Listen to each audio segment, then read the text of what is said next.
Right. Miss Anderson's depression was suffocating her. She wasn't sure how, but she had actually fallen into a deep, oppressive ocean. The waves crashed around her and brought her further and further deeper into the ocean. And ultimately, she wasn't left with many other options. Over the last 6 years, our lab has actually implanted 10 other patients like Miss Anderson with deep brain stimulation devices. These DBS devices are like first-generation neural implants. They deliver small electrical currents into precisely targeted regions of the brain, regions that we think cause disease. These small electrical currents over time build up into larger and larger waves, waves that can actually help us disrupt the bad waves of disorder. Now, these electrical currents actually are waves in the way that small pieces across the brain and small pieces of the current actually build up over time.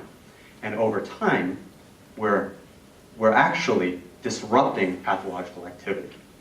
So my job in this was to actually figure out what waves were associated with depression and what waves were associated with deep brain stimulation.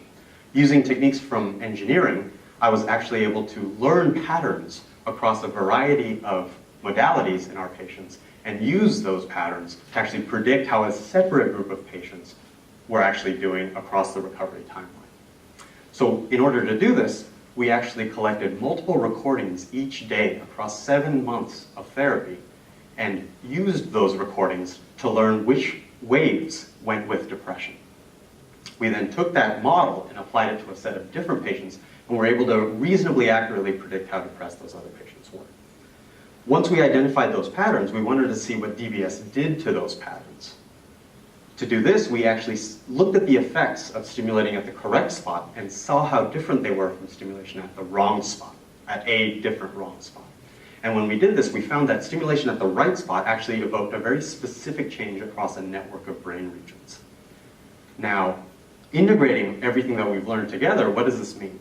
What this means is that DBS actually disrupts across a whole brain network depression-related waves. And in the case of Miss Anderson, those depression waves brought and kept her down under the water, and DBS essentially allowed us to disrupt the bad waves, giving her a chance to pull herself out of the depression that she found herself in. Now, today, Miss Anderson's strength keeps her and her daughter afloat. The lessons we've learned from her oscillations, her waves in the brain, actually help us immediately design more effective and efficient treatments in DBS, helping other patients like Miss Anderson get their head above water. I have 2 seconds left. Thank you.